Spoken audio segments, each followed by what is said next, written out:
한 번에 합격 해커스. 안녕하세요. 자, 보건행정 6월 10일 23년도에 있었던 보건직 공무원 해설 강의를 시작하도록 하겠습니다. 자, 6월에 보건행정 어떻게 나왔었을까? 통계를 보도록 하죠. 제가 공중보건에서도 익히 말씀을 드리지만 이거는 신규 선생님들, 초시 선생님들이 눈여겨보시거나 다른 데서 열심히 하시다가 또 저 찾아오시는 분들이 보시는 분들도 있지만, 제가 항상 말하지만 기술직은 전공에서 뒤집어야 됩니다. 이게 앞으로는 국영사가 쉬워서 그런 게 아니라 기술직 선생님들이요, 두뇌가 뛰어나요. 제가 볼 때는 그래요. 그래서 보통 그냥 195 공통에서 맞고 들어가시는 것 같아요. 그리고 취지 자체가 이제 전공에서 이제 힘을 쏟아야 된다. 저는 그게 맞다라고 계속 얘기를 하고 있잖아요. 여러분들의 전문적인 영역, 메디컬 학과의 다 공통점이 뭐야? 공중보건이었어. 거기에서 관리적인 것을 해결하는 거는 다 똑같이 배워요. 행정이에요. 보건소로 가봐요. 우리 멀티로 일해야 돼요. 어떨 때는 현장에 나가지, 또 안에서 사무 보지, 또 누구 대상자 응대해야 되지, 이런 것들의 멀티를 해야 되기 때문에 두 과목, 그래서 시험을 보게 되는 거죠. 잘 할 수 있는지 보는 거야. 그래서 2023년 6월에 보건행정 시험의 범위에 문항수에서도 사회보장제도 이쪽 파트에서 시험 문제 아주 쉽게 또 나왔고요. 보건의료와 보건의료 체계에서, 그다음 보건기획에서 단답형으로 시험 문제 잘 나왔고, 보건정책 하나, 그다음에 조직, 보건서비스와 질, 보건재정관리, 요양법, 지휘, 인사. 대체적으로 공중보건보다는 이렇게 조금 뭔가 이 두 개 빼고는요, 여기에서도 사실상 이렇게 분산시켜도 상관없거든요.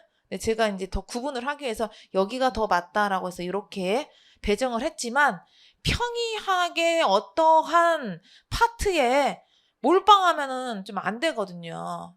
그래서 이렇게 고루고루 잘 시험 문제가 좀 출제가 되었다라고 그렇게 평가를 내리도록 하겠습니다. 이거를 봤을 때 앞으로의 2024년도의 보건행정은 고루고루 공부하시면 돼요. 어디 하나에 치우쳐갖고 이렇게 공부하시는 것보다 어느 분야는 에너지를 빼라 제가 얘기를 해줘요. 그럼 거기서만 빼시면 돼요. 다른 거에서는 평이하게 다 고루고루다라고 보시면 되겠죠. 자, 1번 가죠. 이것도 쉬웠죠? 학급 문제. 사회보장제도 중 소득보장이 아닌 것은 연습을 했던 문제고, 기출도 나왔던 문제고, 답은 그건 아니지만 소득보장과, 이거 보면서 얘기할까?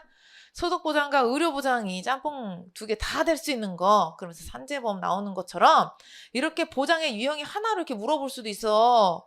그렇게 우리가 공부를 했었어요. 그리고 이 그림의 사회보장에 대한 그림을 여러분들이 체계도를 머릿속에다가 기억을 하고 있으셔야 되었습니다. 됐죠? 그리고 나서 공공부조는 소득보장과 의료보장. 자, 소득보장은 기초생활보장, 그 다음에 의료보장은 의료급여가 있다라고 했어요. 그러다 보니 소득보장이 아닌 걸 바로 찾아라 해서 의료급여는 어디로 갔어? 여기 있지. 의료보장이지. 소득보장이 아니지. 그래서 정답 아마 쉽게 여러분들 1번으로 찾으셨을 거예요. 학급 문제. 학급 문제에서 학급. 응? 자, 그 다음에 2번. 빚급여와 선별급여 등을 제외한 연간 본인 부담금의 총액이 소득에 따른 일정 기준 금액을 초과하는 경우 그 차액을 국민건강보험공단이 부담하는 제도는 연간 본인 부담 금액의 총액이 소득이 일정 기준액을 초과했어. 그랬을 때 공단에서 부담한다라고 했으니까 일정 기준까지는 내가 내. 그 다음에 그 이후는 공단이네. 그래서 급여 상한제, 정액수혜제 땡땡땡땡이고 본인 부담 상한제, 본인 부담 상한제가 딱 100만 원이면 100만 원 가지고 그 이상 공단이 내는 거라고. 그래서 이 제도가 왜 생겼어요? 본인 일부 부담금 제도를 도입을 했더니 원래 건강보험이라는 것이 내가 예상치도 못했던 사고나 질병에 대비하기 위해서 우리가 1년마다 우리 단일보험으로 하는 건데 오히려 이 국민의료비가 상승하는 것을 억제하기 위해서 법령을 만들고 자부담을 많이 하다 보니까 정말 건강보험이 우리를 도와주려고 했던 보험이 맞냐라는 그러한 취지가 이제 색깔이 어떻게 되는지 이제 무색할 정도로 부담이 돼버리는 사람들이 취약계층이 생겨버리게 된단 말이에요. 저부터도 만약에 6대 4다, 5대 5다 그러면 병원 가기 꺼려질 것 같아요. 그러면 아픈 걸 또 계속 참고 있다가 어느 순간에는 이제 빵 터져서 고액의 돈이 들어가게 되는 상황이 벌어지게 되는 거죠. 그래서 그러한 일부 부담금 제도는 도입이 되어 있으나 그것에 대한 단점을 보완하기 위해서 본인 부담 상한제를 적용을 하게 되는 것이다 라고 해가지고 이거를 이렇게 구분해서 공부해야 된다라고 했었죠. 시험 문제 나왔네요. 네, 정답 4번이었습니다. 자, 포괄수가제에 해당하는 질병군만을 모두 고르면 우리가 심포괄수가제 나왔어요. 비슷한 과에서 나왔어. 자, 포괄수가제 그나마 쉽게 보건행정에서 시험 문제 나왔어. 카다라오피 수정체 백내장 수술하고 편도 아데노이드 절제술 서해부 탈장 수술해. 갑상샘 수술 없어. 기억, 디귿, 리을. 정답은 3번이 되고 7개의 질병군의 포괄수가제는 백내장 수술, 수정체 수술이에요. 편도 수술하죠. 맹장 수술, 치질, 탈장, 제왕절개, 자궁수술. 그래서 여기까지 해서 7개가 되는 겁니다. 갑상샘 있어 없어? 없지. 그래서 기억, 디귿, 리을. 정답은 3번 쉬웠다. 4번 BPRS가 나왔어. 보건사업의 우선순위 결정에 사용되는 BPRS는 구성요소에 해당되는 거 3개 고르면 돼요. A 플러스 2B 곱하기 C를 찾으면 되는 거죠. 네. 그래서 건강 문제의 심각도, 건강 문제의 크기, 지역사회 영향은 없어요. 이거 웬일이야. 모의고사, 여기 BPRS 간호사도 똑같이 배우거든요. 모의고사 이거 거의 똑같은 문제가 있었는데. 아무튼 항상 이래요. 네. 그러나 A, B, C 찾으라고 했으니까 많이 연습했잖아 우리가. 그래서 그 시험 문제 보건사업의 개입의 효과, 추정 효과. 그래서 기억, 니은, 리을이 정답으로 찾으시면 돼요. 문제의 크기, 문제의 심각도, 사업의 추정 효과가 개입 정도에 따라서 연구자의 개입 정도에 따라서 좌지우지한다 라고 했죠. 정답은 3번입니다.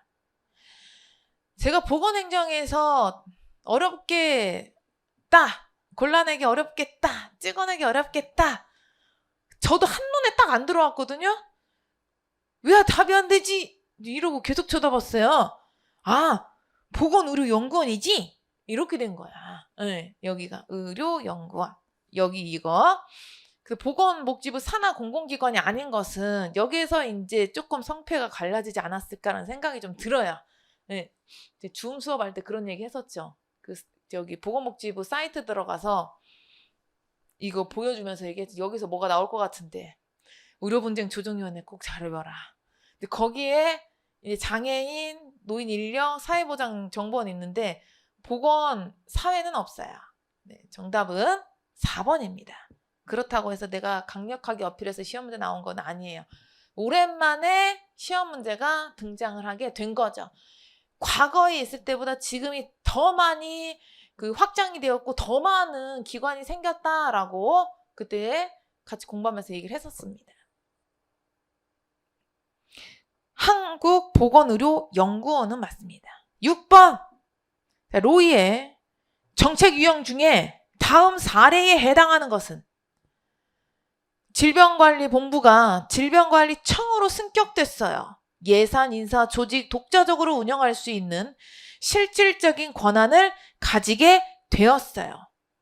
자, 그렇게 되면 뭔가 하나의 부서를 만들었죠.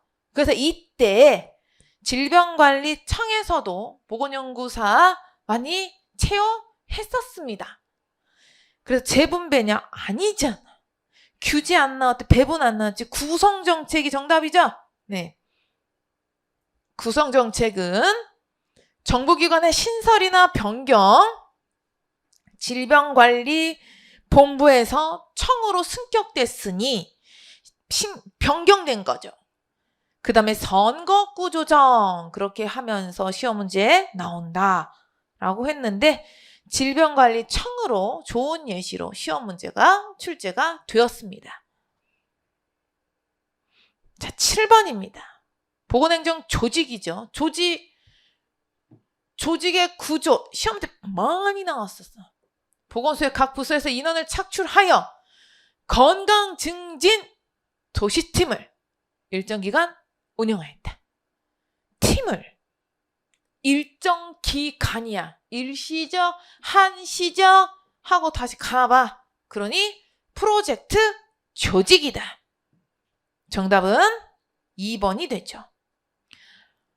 라인 조직은 상하의 한 라인으로 소규모에게 가장 잘 어울리는 거고, 매트릭스는 각 장점, 라인, 그 다음에 프로젝트 장점을 가미시킨 거고, 라인 스텝 조직은 이제 라인이 혼자 다 못하니까 이제 어느 정도 규모가 커지고 있어서 그 규모 커진 것을 적응할 수 있도록 라인의 어시스트, 스텝이 등장을 한 거고, 그러고 나서 이제 대규모 조직에서 이제 대량 생산해야 된다라고 해서 직능 조직이 나오게 된 거죠.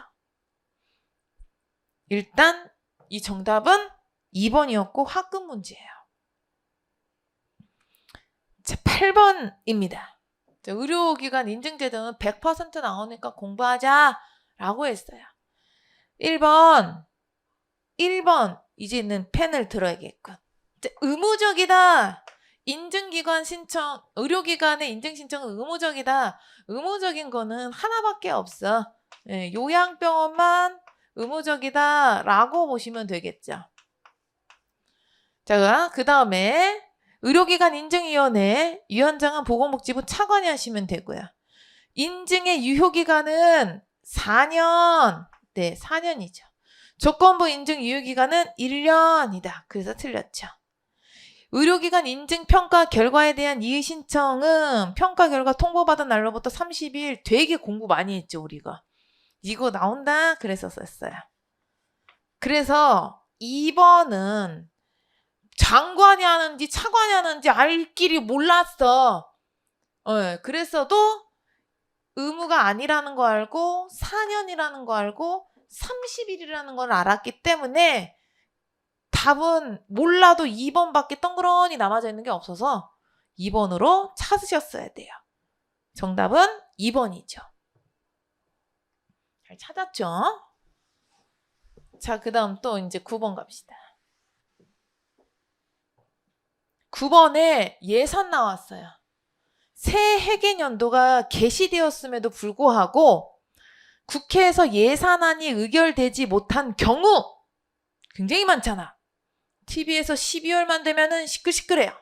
예산안이 의결될 때까지 정부가 일정 범위 내에서 전년도 예산에 준해서 경비를 집행하는 거 우리나라 내 준예산. 그래서 잠정 예산 같은 경우는 몇 개월분 주는 거 몇 개월. 그 다음에 가예산 같은 경우는 개시 이전에 국회 의결 거치 못할 경우는 1개월. 그리고 준예산은 전년도 예산에 준해서 100만 원이면 100만 원 일단 주고 시작하는 거야. 그래서 정답 2번이 됩니다. 자, 10번. 너무 쉽죠, 이거? 너무너무 쉬웠어. 답을 공부를 안 해도 풀을 수 있는 문제였어요.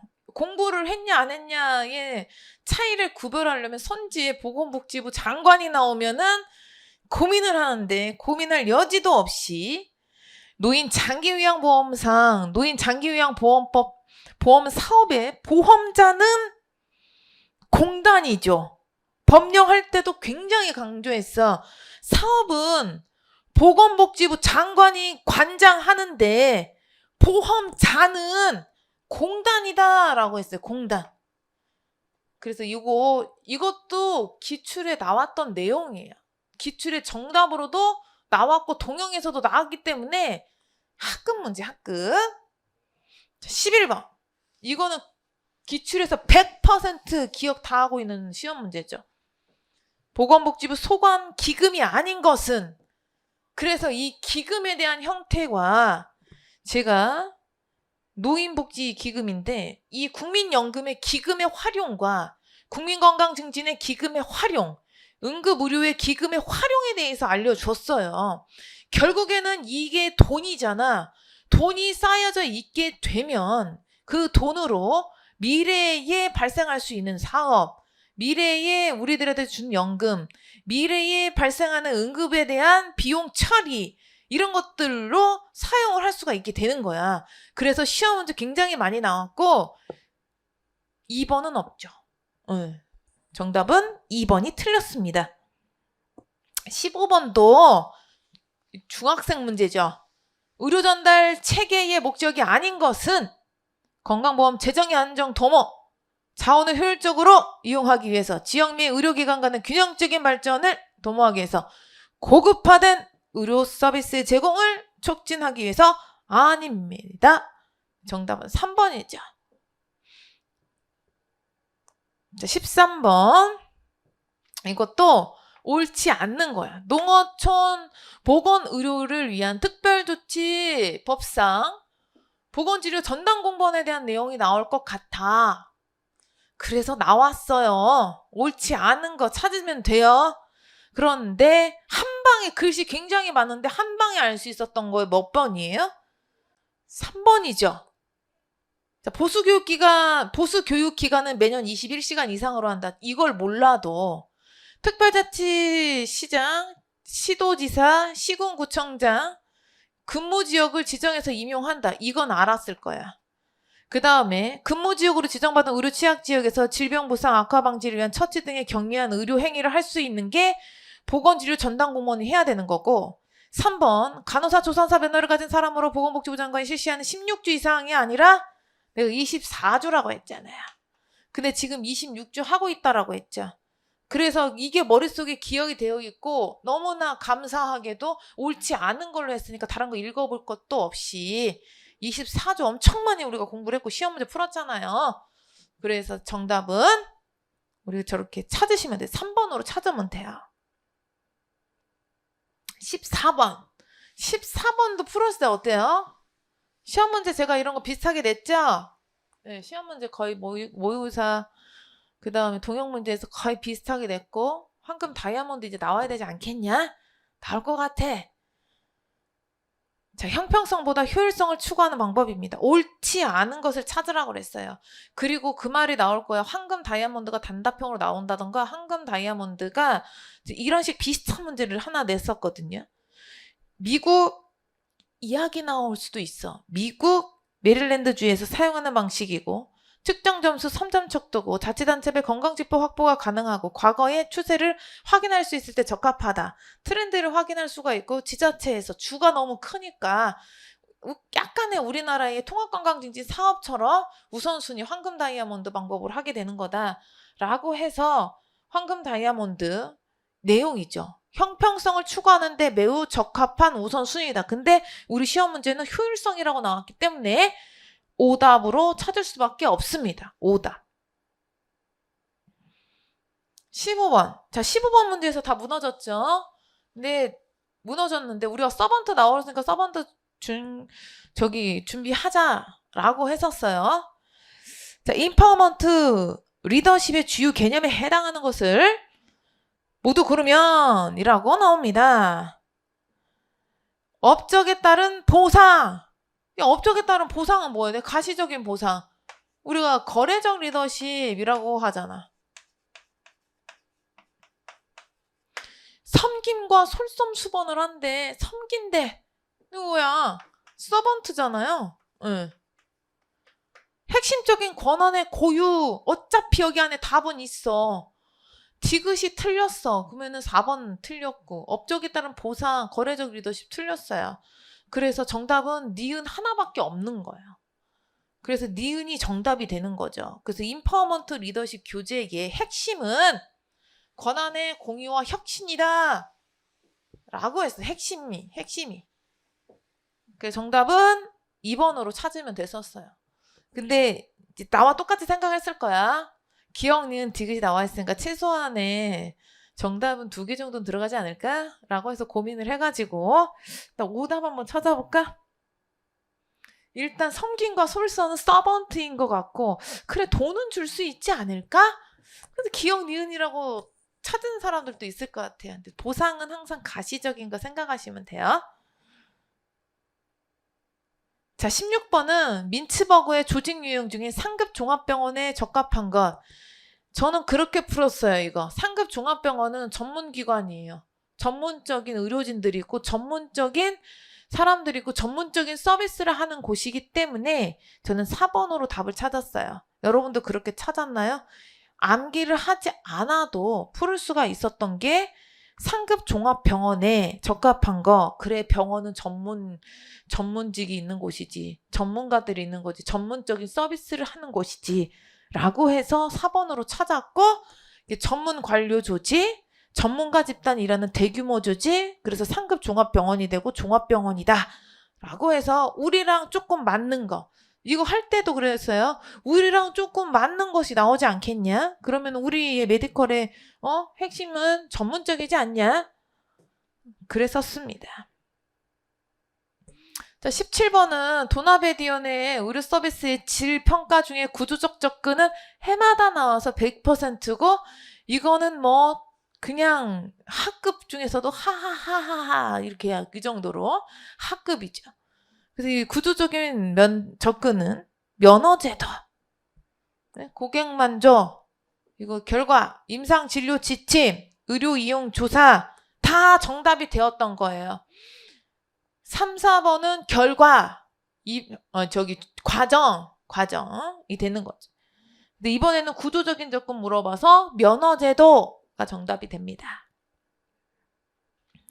18번에 다음에 설명하는 직무평가 방법은 제가 이거를 밴드에서도 얘기를 했고 비계량적과 계량적인 거 2개 혹시라도 종류 나오면은 이렇게 풀어요. 그래서 요약집에서도 있었기도 했었고요. 비계량적인 방법이래. 계량적인 숫자적인 것이 아니래. 직무와 직무를 비교한대. 그 다음에 여기에서 키워드는 비계량적인 방법이에요. 그 다음에 직무를 종합적으로 평가해서 상대적 중요도예요. 이것을 정한다. 그러면 서열법이 정답이야. 그러면 우리가 비계량적인 거죠. 양적인 거는 숫자적으로 계산을 하는 거니까. 그러면 서열법과 분류법이 있으니까 둘 중에 하나 정답이 되게 되는 거예요. 그리고 나서 이걸 들어와 봤더니 서열법은 중요도와 장점에 따라 종합적으로 판단해서 자체적으로 순위를 정하게 되는 거다. 여기는 등급을 만들어 놓게 되는 거다. 직무의 상대적 가치의 중요한 요소 등을 보고 라는 내용이 나와져 있어요. 그래서 이것도 누가 하나 질문을 하면 눈여겨보시면 또 맞을 수가 있게 되는 거예요. 이것도 서열법의 상대적 가치 결정, 그 다음에 저한테 물어봤던 선생님이 요소비교법의 결정, 점수비교법의 결정, 이거 모르겠어요. 그러면서 물어봤던 선생님이 있어요. 왜냐면 숫자, 상대적 가치 이런 내용이 나오다 보니까 그 남의 질문을 그냥 난 잘하는데 라고 하는 것보다 그냥 쟤는 그렇게 생각했구나. 저 선생님은 그냥 귀담아 들어요. 그럼 그게 어느 순간 이렇게 나오는 경우가 있잖아요. 간호직 같은 경우 대박 친구는 정말 집요하게 막 물어보고 링크 걸어주고 캡처해서 올려줬는데 이번에 그 시험대 2문제 나왔거든요. 그 선생님 덕에 간호직은 혼 넘친 거죠, 거기서.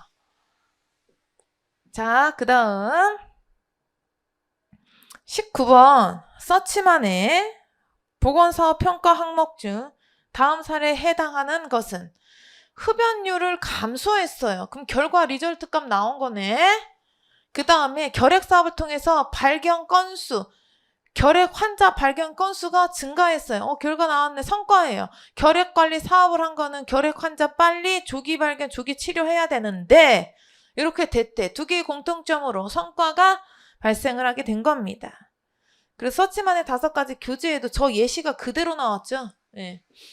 보통은 예시는 책에 있는 대로 그대로 하거나 그러진 않거든요. 뭐 결핵 환자 발견 건수다. 그러면 뭐 당뇨 환자 발견 건수다. 뭐 장애 발견 건수다. 뭐 이렇게 하면서 넘어가는데 독거노인 발견 건수다 하는데 그대로 시험 문제 성과 평가가 되는 겁니다. 그래서 성과가 정답이 되죠. 자, 20번 의사결정 과정에서 활용할 수 있는 명목 집단 기법에 해당하는 거 설명으로 옳은 거 명목이 나왔어요. 명목은 정의가 어떻게? 대화가 없어요. 처음에 스타트는 비대면이다.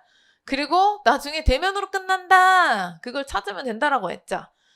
그래서 1번부터 2, 3, 4번까지 중에서 우리가 비대면에 스타트돼서 대면으로 끝나게 되는 것을 하나를 찾으면 돼요. 전체 답을 몇 개의 소집단으로 분류하고 예측을 수행하는 거다. 작업기획과 실제 작업력의 작업 일정이나 시간으로 견주어서 표현한다. 뭐 핵심 키워드가 나온 게 없네요. 종합된 결과를 전달 회수해서 의견의 일치를 볼 때까지 반복을 한다. 혹시라도 이 3번의 답에서 전문가가 주어가 나오게 되면은 델파이가 될 수도 있습니다. 델파이. 아마 출제하신 교수님은 3번 델파이라고 내셨을 것 같은데 이렇게만 나와서 델파이라고 단정 지을 수는 없고요. 전문가의 어쩌고저쩌고 그 주어 나오게 되면 델파이가 맞고 4번 관련자들이 대화 없이 비대면 개별적으로 해결 방안을 제시하고 제한적 토의를 거쳐요. 제한적 토의 나중에 표결하고 끝나게 되는 게 이게 명목 집단 기법이다. 정답은 4번으로 찾으면 되겠습니다. 그래서 보건 행정도 제가 저희 그 밴드에다가 총평도 뭐 다 쓰고 이제 보건직의 해설 강의가 다 끝났지만 컷 점수가 어떻게 될 것 같아요? 제가 컷 점수 절대 이겁니다라고 얘기하는 사람이 아니라고 제가 그랬어요. 왜냐하면 지역마다 체감 정도가 다르고 지역마다 저기가 다른데 어떻게 그 컷 점수가 몇 점이라고 이렇게 되겠어. 차라리 서울직에서 왕창 뽑았다. 그러면 서울직, 보통 지방직 이렇게 분류되는데 이번에 한꺼번에 다 이렇게 됐잖아요. 그렇게 되면은 컷 점수가 몇 점입니다. 라고 이제 공개를 하겠지만 이렇게 전국구로 제한적인 경쟁을 이렇게 하고 있는 상황에서 컷 점수를 몇 점이다 라고는 말은 못해요.